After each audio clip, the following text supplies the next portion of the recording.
মাশাআল্লাহ, ভাত তুলে দিই। হ্যাঁ, তোমার ভাত তুলে দিই। বাবা কত তুলে তোমার আম্মু রান্না করেছে, তোমার আম্মু গোসলে গেছে, আমি আর তুমি খাওয়া দাবে, ঠিক আছে বাবা? ঠিক আছে, এই এখন আমি নি, ঠিক আছে, তোমার আপুরা গোসল করতে গেছে।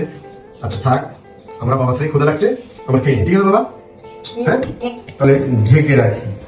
এটা এটা কি দিছি? ও এটা মাছ বাবা, তুমি কি নিবা বাবা? এটা কি? এটা সবজি। বাহ সুন্দর। আচ্ছা, এটা কি? এটা কি রেখেছে তোমার আম্মু?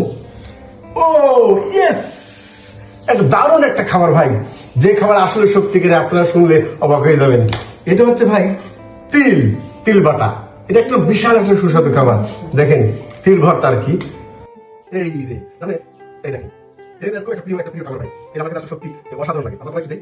তুমি খাবেন না? আচ্ছা শোনেন, বাচ্চা কাছে মানুষ তো ভালো জিনিস খুব পছন্দ খুবই করে।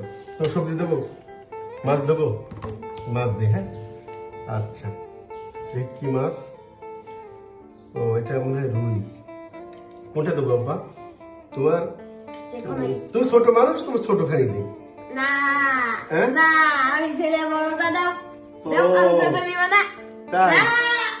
আচ্ছা আচ্ছা আচ্ছা ঠিক আছে, দেখেন বড় মাছ সবাই চেনে। যাই হোক, তাহলে কি এটা দেবো? দেবো? যাক মাশাআল্লাহ।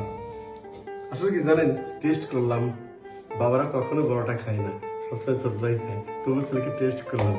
যাক, ছেলে ইচ্ছা করে বড়টাই দিতাম। যাক, ঠিক আছে বাবা, ঠিক আছে, ঠিক আছে, ইনশাআল্লাহ। বিসমিল্লাহ, বিসমিল্লাহ, বিসমিল্লাহ বলো। আমি এটা থেকে শুরু করি। হ্যাঁ, তো দাও।